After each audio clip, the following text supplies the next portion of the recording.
वंदे मातरम। बिल्कुल शुरू करते हैं। सबसे पहले हमसे, जबकि मेरा कोई डायरेक्ट फौज से कोई लेना देना नहीं है, मेंटोरिंग से, सर्विसेज से रिलेटेड जो बात है वो बिल्कुल अलग है। पहले ये बात आती है कि सबसे पहले आप लोगों ने इतना परेशान कर दिया कमेंट से लेके, ये से लेके, और हाँ मेरा कंसर्न है, डायरेक्ट मेरा फौज से कोई कंसर्न नहीं, लेकिन मेरा देश से कंसर्न है। ठीक है, तो ये कहा गया कि सर आप इस बात पे बोलिए कि हम लोगों का एग्जाम नहीं हो रहा है 2 साल से, करेक्ट? ये बात हुई थी, जिसके लिए सबसे ज्यादा हमको लेटर लिखे गए, हमसे बात की, सब आप लोगों ने कमेंट्स किए।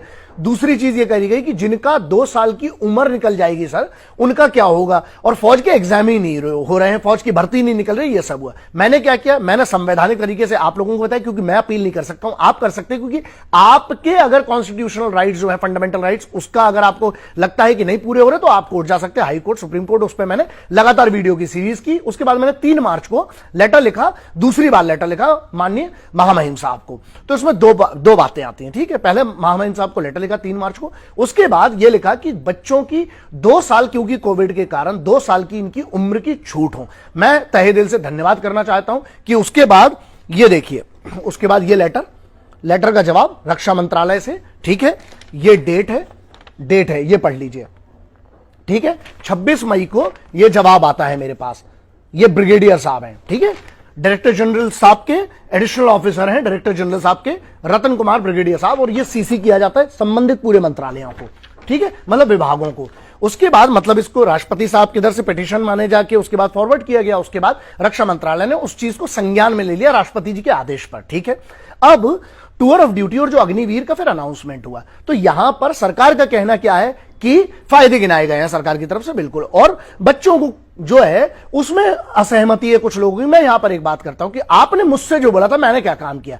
मैं धन्यवाद की अपेक्षा नहीं करता हूं आपसे, लेकिन मैंने किया ना, मैं आपके साथ खड़ा था। मैंने यह काम किया सबसे पहले कि पत्र लिखकर, देखिए जो मांग की थी, मैं इस बात पे धन्यवाद करता हूं कि मेरी तो मांग मानी गई है, और मतलब आपकी जो मांग थी, मेरा क्या लेना था, ना मेरे को फौज में भर्ती होना है, मेरा इससे कोई डायरेक्ट नहीं, ना मैं कोई एकेडमीज चला रहा हूं कि इससे मेरे को ट्रेनिंग में कोई संबंधित, तो मेरा कोई इससे डायरेक्ट कोई लेना देना नहीं है। ठीक है, भर्ती से संबंधित, और इस सबसे फिर भी मैंने, क्योंकि युवाओं की बात थी, देश के यूथ की बात थी, मैंने बात रखी। अब दूसरा पॉइंट यह आता है कि जब ये पत्र में हमें उस चीज का मई में एक चीज आ गया, मैं ज्यादा इसको शो ऑफ नहीं करना चाहता था, लेकिन जब ये इतना बड़ा हो गया कि आपदा को आपको अवसर में परिवर्तित करना चाहिए, लेकिन यहां पर अवसर को आपदा में परिवर्तित कर रहे हैं। मैं कोई भी आदमी जो दंगा कर रहा है, जो आगजनी कर रहा है, ये लड़के, इनको मैं नहीं मानता, और मुझे डाउट है इस पे इंटेलिजेंस की एक पूरी की पूरी कमिटी होना चाहिए, बैठना चाहिए, और इस पे एक पूरी की पूरी सर्च, पूरा बैकग्राउंड चेक होना चाहिए, इनके फुटेजेस खंगाले जाना चाहिए। और सीधी सी बात है, मेरे लिए धर्म के नाम पर कोई दंगा करे या फिर फौज की भर्ती के नाम पर दंगा करे, सब बराबर है, क्योंकि आप सरकारी संपत्ति, आप किस भारत माता को सर्व करने की बात कर रहे हैं? आप बात करें, आप भारत माता को सर्व करेंगे तो ये भारत माता की संपत्ति नहीं है, ये राष्ट्र की संपत्ति। आप इसको आग कैसे जला सकते हैं? इनको मैं किसी भी तरीके से, भारत का युवा वो जो फौज में जाकर देश की सेवा करना चाहता है, मैं नहीं मानता, क्योंकि शांतिपूर्ण तरीके से जो होना चाहिए कानून के दायरे में। अगर 144 धारा कहीं लगी है तो आप क्यों इकट्ठे होंगे 4 से ज्यादा? एक ये मैटर है। दूसरा मैटर ये करता है कि सरकार का कहना है, मैं पक्ष समझा देता हूं, फिर मेरा क्या तर्क है। सरकार का कहना यह है कि भाई आपको इसमें जो जो बेनिफिट्स होंगे, आपको 4 साल के लिए वो किया जाएगा, इंडक्ट किया जाएगा। मैं सिर्फ 2 चीजों पे बोलना चाहता हूं। पहली बात यह है कि पहले आप ये कह रहे थे कि सर भर्ती नहीं खुल रही, हमने प्रयास किए जितना हो सकता था, सर्वोच्च जगह आपकी बात पहुंचाई है मैंने, भारत के महामहिम साहब तक, उसके बाद उनके ऑर्डर पे रक्षा मंत्रालय पे कार्रवाई तक आई। ठीक है, तो मेरे से जो एक भारतीय के नाते बना और जो वादा किया था, जुबान दी थी, मैंने उसके लिए संवैधानिक तरीके से जो कर सकता हूं, मुझे पता है पत्रों से क्या हो सकता है, वो किया। उसके बाद जो सोशल मीडिया से कर सकता था वो भी किया। दूसरा, 2 साल की छूट का अनाउंसमेंट हो गया कल रात को। तो सीधी सी बात है, मैंने 2 ही चीजों की मांग की थी कि एक तो एग्जाम तैयार करवाया जाए, एग्जाम करवाया जाए, और दूसरा क्या मांग की थी कि 2 साल की रिलैक्सेशन मिलना चाहिए बच्चों को। ठीक, अब आते हैं दूसरी बात पे।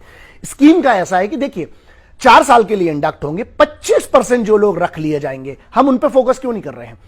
75% आप बेहतर बनिए ना, सब सर्वश्रेष्ठ, आप 25% में क्यों नहीं उसके आप आते हैं? उसके बाद जब 4 साल पहले तो आपको नौकरी मिल रही, रोजगार मिल रहा है, ठीक है, आप एक रोजगार करिए, एक सम्मान की नौकरी है। उसके बाद राज्य सरकारों ने, कई राज्य सरकारों ने इसके लिए यह भी दे दिया, पहले तो सबसे पहले सीएपीएफ में आपको, सेंट्रल आर्म्ड पुलिस फोर्सेज में आपको प्रायोरिटी मिलेगी, तो उसके बाद आप कंटिन्यू कर सकते हैं। पहले तो आप फौज में ही कंटिन्यू कर सकते हैं नौकरी, और ये जो है ये आज का नहीं है। शॉर्ट सर्विस कमीशन जो है बहुत सालों से फौज में हो रहा है, और ऑफिसर्स में होता था, पहले 5 साल था, फिर 7 साल, 10 साल हो गया मेरे ख्याल से।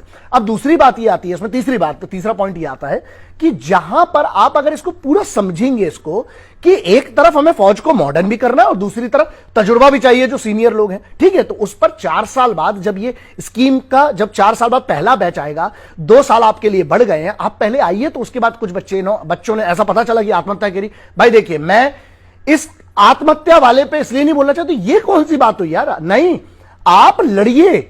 अगर मान लीजिए आप, अच्छा फौज में नहीं गए आप, तो क्या देशभक्ति नहीं कर सकते? डॉक्टर अब्दुल कलाम साहब गए क्या? स्वामी विवेकानंद जी फौज में गए थे क्या? बात यह, हमें राष्ट्र के लिए, राष्ट्र भक्ति के लिए सिर्फ फौज नहीं, उसके अलावा भी बहुत सारे। मान लीजिए आपका नहीं हो तो क्या आप आत्महत्या कर लेंगे? मैं इसका समर्थन नहीं करता हूं। दंगाइयों को समर्थन नहीं करूंगा जो आगजनी कर रहे हैं उनको। पहली बात तो मैं मानता नहीं, मुझे लगता है कि इन बच्चों के साथ मिलकर कुछ असामाजिक तत्व हैं जो ये कर रहे हैं, ठीक है। तीसरी बात यह करता हूं कि भाई आप आर्मी, नेवी, एयरफोर्स के चीफ्स, ठीक है, उनकी फोटो पे ऐसा कट का निशान लगाकर कुछ लोग शेयर कर रहे हैं। अच्छा, मतलब आप, अच्छा इसका निर्णय किसने लिया है? इसका निर्णय सरकार ने किसके साथ मिलकर लिया है? आर्मी, नेवी, एयरफोर्स, तीनों के चीफ के साथ मिलकर इसका निर्णय लिया गया है टूर ऑफ ड्यूटी का, ठीक है। तो इसकी प्रक्रिया को आप चैलेंज कैसे, अभी नहीं, संवैधानिक तरीके से जो भी करना है आप वो कर सकते हैं। भाई देखिए, वो आर्टिकल जो आपके यहां, आपको सुप्रीम कोर्ट, हाई कोर्ट का मैं पहले प्रोसीजर बता चुका हूं, पैसे नहीं है तो नालसा में जाइए।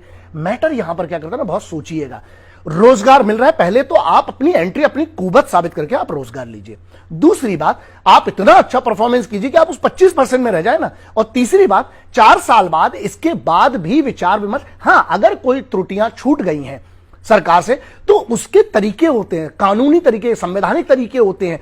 और मैं, सीधी सी बात है, इसमें एक चीज मैं कहना चाहता हूं कि हां, इसमें इंप्लीमेंटेशन पे ग्राउंड लेवल पर, जैसे मेंबर ऑफ पार्लियामेंट्स को नहीं पता था, उसके बाद जो वहां के लोकल्स थे उनको नहीं पता था, स्कीम लॉन्च हुई तो लोगों को इसके बारे में जानकारी नहीं। अगर इसको प्रॉपरली अवेयर किया जाता और फिर लॉन्च किया जाता, यस, इस चीज को मैं बोलना चाहता हूं क्योंकि ये एक बहुत बड़ी चूक हुई है। लेकिन जहां बात आती कि आप आगजनी करने लगोगे, आप पूरी आर्मी, नेवी, एयरफोर्स के चीफ को गाली बकने लगोगे, आप भारत के प्रधानमंत्री, रक्षा मंत्री को ही गाली बकने लगोगे। एक मिनट, वो चुने गए हैं। मैंने आज तक, चाहे वो किसी भी पार्टी के हो, किसी भी संवैधानिक पद के व्यक्ति के, मैं उसकी बात गलत नहीं करता हूं। क्यों? क्योंकि वो चुने गए हैं। एक डेमोक्रेटिक सिस्टम है, किसी भी सरकार को चुना जाता है, ठीक है। आप, मैं हमेशा एक बात याद रखिएगा, मतभेद होना ये डेमोक्रेसी में चलता है और होना भी चाहिए। आपकी मांग होना चाहिए, विरोध करने की, पीसफुल मार्च की होती है अगर आपको परमिशन मिल रही, 144 नहीं लगी तो। लेकिन मनभेद नहीं होना चाहिए। यहां तो मनभेद की बात आ गई। आप यहां पर धमकियां दे रहे हो, आप, मतलब ये उनके ऐसे फोटो पे कट लगाना, ये कौन सा है? और ये जो आगजनी कर रही है, कैसे देशभक्त हैं? इनको आप देशभक्त मानते हो? आप अपने आप को, सीधा बात करता हूं मैं आपसे, आप युवा, मुझे दुख लगा यार, क्या मैं आप लोगों के लिए इतनी बड़ी लड़ाई, अपना पैसा लगा के, अपना समय लगा के, फ्री नहीं बैठा कोई इधर, सब काम धाम छोड़ के आप लोगों के फॉलोअप कर रहे हैं। वहां राष्ट्रपति के वहां पर महामहिम साहब के द्वारा सेक्रेटरीट से लेकर रक्षा मंत्रालय से लेकर जहां जहां जो करते हैं, फ्री बैठेंगे इधर पर, इसलिए क्योंकि मैटर करते हो आप लोग युवा मेरे लिए। और मैं बोलता हूं कि मैं आपका फैन हूं, लेकिन मैं उन युवाओं का फैन हूं जो आज भी अपनी तैयारी पे फोकस कर रहे हैं और उनको इतना भरोसा है कि हम 25% में कंफर्म हम फिर से रीसिलेक्ट हो जाएंगे। तो यहां पर ना थोड़ा संयम की जरूरत है। आपको, अगर आप आगजनी करोगे, मैं इसका साथ नहीं देता हूं। ये, इनको पहली बात तो मैं देशभक्त मानते नहीं हूं, चाहे वो धर्म के नाम पर आग लगाएं, चाहे आर्मी की भर्ती के नाम पर आग लगाएं। अब एक लास्ट मेरा संदेश ये है इस पर, यार इजराइल, यूनाइटेड स्टेट्स, बहुत सारे देश ऐसे, स्पेशली अगर मैं इजराइल की बात करूं, वहां पर कंपलसरी आर्मी ट्रेनिंग है, उसको फिर वो रिजर्व फोर्स में चले जाते हैं। कई लोगों ने ये कहा, बहुत बुद्धिजीवी लोगों ने, कि ये लोग ट्रेनिंग लेने के बाद जब फौज छोड़ देंगे तो ये आतंकवादी बन सकते हैं। पागल आगल होके में दिमाग है तुम लोगों में? एक बार जो देशभक्त होता है, अच्छा अगर मेरा बी नेगेटिव ब्लड ग्रुप है तो मैं बदल कैसे लूंगा? अगर कोई देशभक्त है ना तो वो देशभक्त ही रहेगा, वो सरकारी संपत्ति और देश के खिलाफ हथियार नहीं उठाएगा।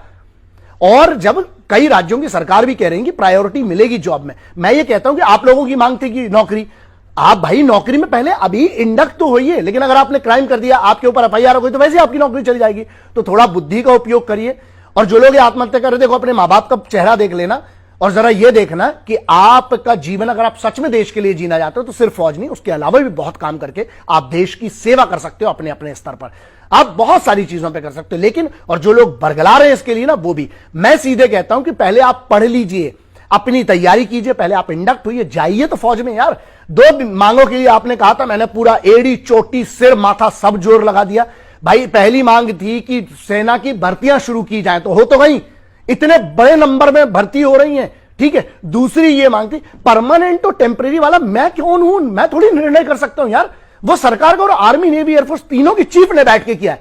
मैं थोड़ी हूं, आपने मुझे चुना है क्या? मैं नहीं हूं भाई। यहां पर जब सांसद चुने जाते, सांसद चुनते हैं एक सरकार को, ठीक है, विधायक विधान परिषद, और फिर उसके बाद सांसद चुनते हैं पूरे उसके एक नेता को, फिर वो उनका चयन होता है। सरकार चुनी गई है और सरकार चुनने के बाद सरकार ने एक पूरा का पूरा प्रस्ताव रखा। उस प्रस्ताव रखने के बाद आर्मी नेवी एयरफोर्स, अच्छा एक बात बताइए, आर्मी नेवी एयरफोर्स तीनों लोगों ने इसकी सहमति नहीं दी है क्या? दी है ना। मुझे लगता है कि मुझसे बहुत ज्यादा बुद्धि सर्विंग जनरल्स की है यार। आर्मी नेवी एयरफोर्स की चीफ की मेरे से बहुत ज्यादा बुद्धि है। मुझे तो कुछ नहीं मालूम है दुनिया के बारे में जितना उनको फौज के बारे में पता है। तो अगर उन लोगों ने सहमति दी है तो इसके लिए मतलब इसका बेहतरी, आप क्या आर्मी नेवी एयरफोर्स के चीफ की देशभक्ति पे प्रश्न उठा रहे हैं या आप उस पूरी कमेटी पे प्रश्न उठा रहे हैं? तो सोचिएगा, डेमोक्रेटिक कंट्री में हमने चुनी है सरकार, चाहे कोई भी हो। और मैं आपको बोलता हूं ये बात, मेरी आप मेरे पूरे इतिहास के वीडियो उठा के देख लीजिए, मैं सीधी बात बोलता हूं और ये क्लियर कट ये बोलता हूं कि जब कोई चीज पारित हुई है उसमें अमेंडमेंट किए जा सकते हैं। हां, बिल्कुल करना चाहिए अगर आपको लगता है। बहुत सारे तरीके हैं उसके, कानूनी तरीके, संवैधानिक तरीके हैं। लेकिन जहां ये आगजनी की बात आ रही है और जो ये दंगाई, अगर आप रोडों पे आग लगाओगे तो आप पर भी वही कार्रवाई होना चाहिए जो उन लोगों पे होना चाहिए जो धर्म के नाम पर, जो संप्रदाय के नाम पर आगजनी करते हैं, पत्थरबाजी करते हैं। बहुत क्लियर इसमें कोई डाउट नहीं है, ठीक है। आप किसी चीज की आड़ में नहीं बच सकते हो, नहीं। और दूसरी बात है, अगर 144 धारा लगी, आपको मना किया गया कहीं जाने से, तो आप नहीं जाएंगे, क्योंकि वो बात फिर तो आप कॉन्स्टिट्यूशन का ही सम्मान नहीं कर रहे, कानून का ही सम्मान नहीं कर रहे हो, है ना। आपके कॉन्स्टिट्यूशन में राइट से शांतिपूर्ण अपनी बात रखने का, ठीक। तो अब आप देख लीजिए, आप लोग ज्यादा समझदार हैं, मुझसे तो बहुत ज्यादा समझदार होंगे, तभी तो आप लोग ऐसे निर्णय ले रहे हैं। आपने मुझसे जो मांग की थी, मैंने आपकी तरफ से बात रखी और उस बात को एंड तक लाया। 2 साल की दूसरी पॉइंट था, 2 साल की मांग की थी महामहिम राष्ट्रपति साहब को, जो मैंने पत्र लिखा था 3, मैंने पूरे सोशल मीडिया पे डाला, आप देख लीजिए, और जो रक्षा मंत्रालय का रिप्लाई वो भी डाल दूंगा। आप एक बात बताइए, मेरे से जो अपेक्षा थी मैंने वो किया, लेकिन मैं मालूम सिर्फ वो गिलहरी हूं। कौन सी गिलहरी? जिसने प्रयास किया उस गिलहरी ने कि राम सेतु बनाने की औकात नहीं है उस गिलहरी की, लेकिन उस राम सेतु में ना थोड़ी सी रेत डालने की कोशिश किया उस गिलहरी ने, भगवान श्री राम के राम सेतु में। ना वो बानर थी ना मानव थी, लेकिन उसने गिलहरी के तौर पर भी ना रेत डाली राम सेतु में। मैं वो गिलहरी हूं। मैंने अपना काम जो मुझसे हुआ करूंगा। युवाओं की आवाज उठाने की बात और सही जगह सर्वोच्च पद तक पहुंचाने की बात थी, वो मैंने पहुंचाई और उस पर कार्रवाई भी हुई। आपके एग्जाम भी हुए हैं, मतलब एग्जाम चालू हो गए, बहुत जल्दी भर्तियां होंगी। और दूसरी चीज, 2 साल की आपको उम्र की छूट, जो 21 वर्ष थी, आज वो 23 वर्ष हो गई है। इससे ज्यादा आप क्या अपेक्षा करते हैं मुझे समझ में नहीं आ रहा है। और आप अगर कानून को अपने हाथ में लेंगे, मैं आपका समर्थन नहीं कर सकता हूं। मैं इसको 1 मिनट में भी समझा सकता था, लेकिन मैं चाहता था कि इसको एलैबोरेट करके आपको समझाऊं। अपनी आप पूरी मेहनत करिए, जो मिल रहा है आज आपको, इतना बड़ा एक स्कीम आई है, स्कीम इन से आपको एक मौका मिल रहा है आज आपको देश सर्व करने के लिए।